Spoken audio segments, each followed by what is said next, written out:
The Christmas celebration became tragedy in Akure, the Ondo State capital, as an inferno burnt many shops along the Oba Adesina Road. An eyewitness says that the fire, which lasted for over 2 hours, started from one of the shops at about 1 in the morning and later spread to other shops. Due to the Christmas break, most of the shop owners were not around, and it was the people around then that made the initial efforts to put out the blaze. The cause of the fire could not be ascertained, but some people believed that shop owners kept petrol in their shops, which made it spread quickly. Victims lamented the huge loss they've incurred as a result of the inferno, as goods, including books, stationeries and electronics, were burnt. At the point, we thought the building would be burnt, so we were removing things from the shop. So the bulky things that were removed, television and all kinds of things, were carted away by people. We thought they were helping us, but we didn't know.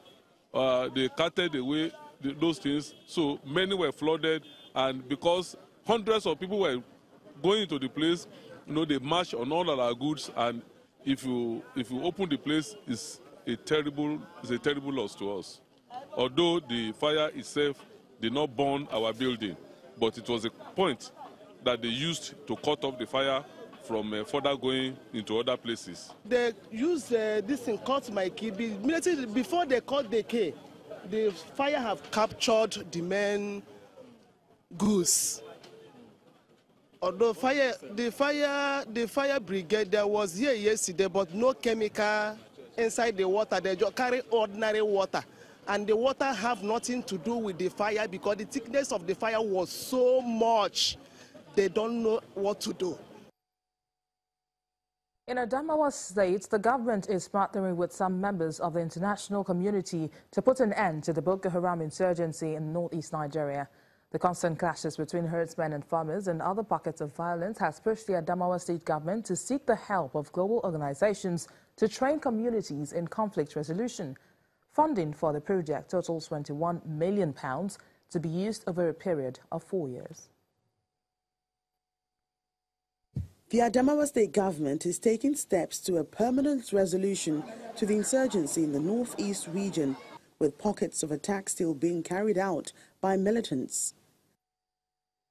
A partnership with the European Union, the British Council and other concerned groups seems to be a step in the right direction as experts bring to bear their wealth of experience in conflict management to help troubled communities.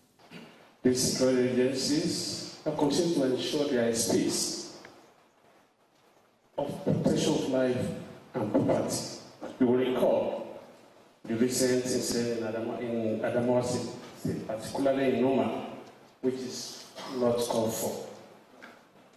However, the Nigerian Army, through the leadership of the Chief of Army Staff, Lieutenant General Tuko Buratai, quickly approved the deployment of special force, and that special force was led by Colonel Mohamed Sani to deploy to the Nok Akure in Noma State. And this they have been doing, trying to ensure there is peace and security.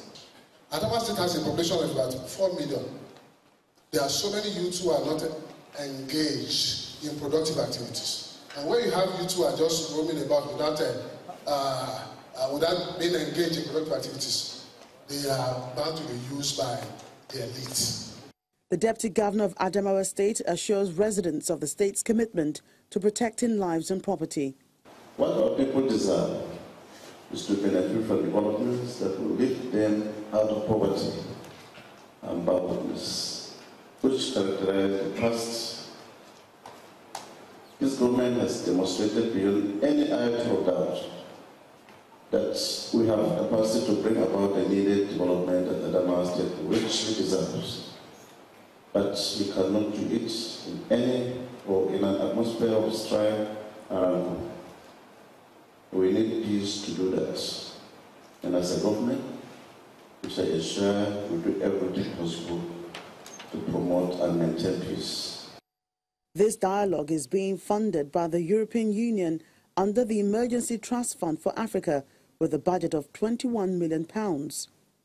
The project will be implemented by the British Council over a 4-year period, providing technical assistance to government officials and various social groups for for effective conflict management.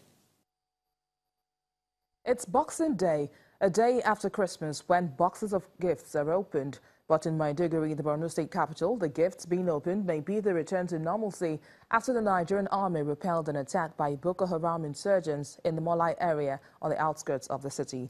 The theatre commander, Operation Lafia Dole, Major General Rogers Nicholas, confirmed that no life was lost, but ground troops and the Nigerian Air Force are in pursuit of the fleeing terrorists. According to him, the terrorists came with improvised explosive devices and gun trucks to steal foodstuff and also attack military posts at Molai area, but met stiff resistance from troops of Operation Lafia Dole, who repelled them and secured the community. The theatre commander adds that the insurgents set 2 vehicles ablaze and torched thatched houses at the outskirts of the city gate during their retreat. And as the year comes to an end and the nation prepares to enter a critical campaign year ahead of the 2019 elections, the River State Governor Nyesom Wike is advocating politics without bitterness.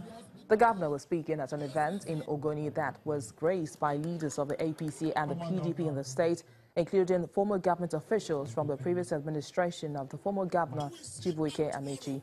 According to him, the clamor for political positions must not produce enemies at the expense of the development of the society, explaining that only God gives political power.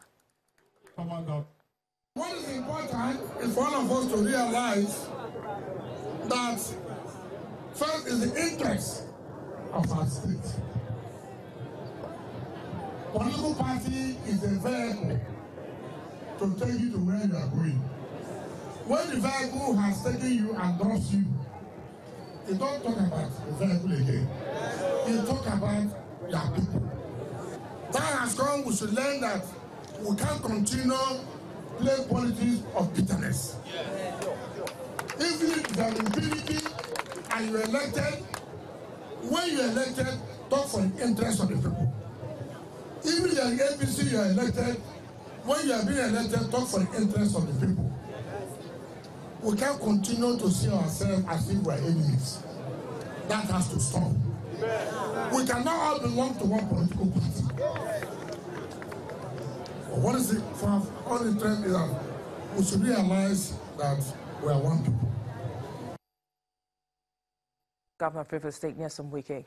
Now, the All Progressives Congress in Katsina State has continued to receive cross-capitals from opposition parties. The state governor, Bello Masari, personally welcomed the former speaker of the State House of Assembly into the ruling APC.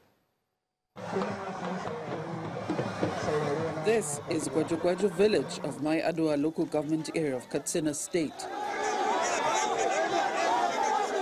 A large crowd of supporters is gathered to witness Governor Aminu Masari receiving hundreds of defectors from various political parties of Mai Adua local government area in the Daura zone. Among them is the former Speaker of the State House of Assembly, Mr. Yao Umar Gwajugwaju. Mr. Gwajugwaju was also a chairman of Mai Adua local government for 8 years on the platform of the People's Democratic Party in the state. Governor Masari is not surprised. He believes people have noticed positive changes in the state. What you are preaching is change.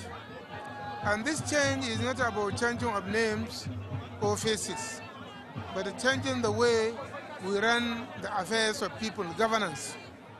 And we believe those who met in PDP are convinced of our sincerity and the efforts we are making to really reshape our state and the country in general. The DCAMPs couldn't agree more. I am after what you can deliver to the good people of Katsina State and Nigeria at large. This is the home base of the president, and the former speaker did very well. And he is now invited to come and give his own helping hand to making Katsina a great place. We are invited to show our solidarity to our former speaker, which is Umaria Ugojogojo, and by the grace of God, he is going to help the movement, he is going to help the party, because he feels our governor, which is Bello Masari, is an answering governor. As the ruling party in the state swells its ranks, the hopes of the thousands gathered here is a much better life through good governance.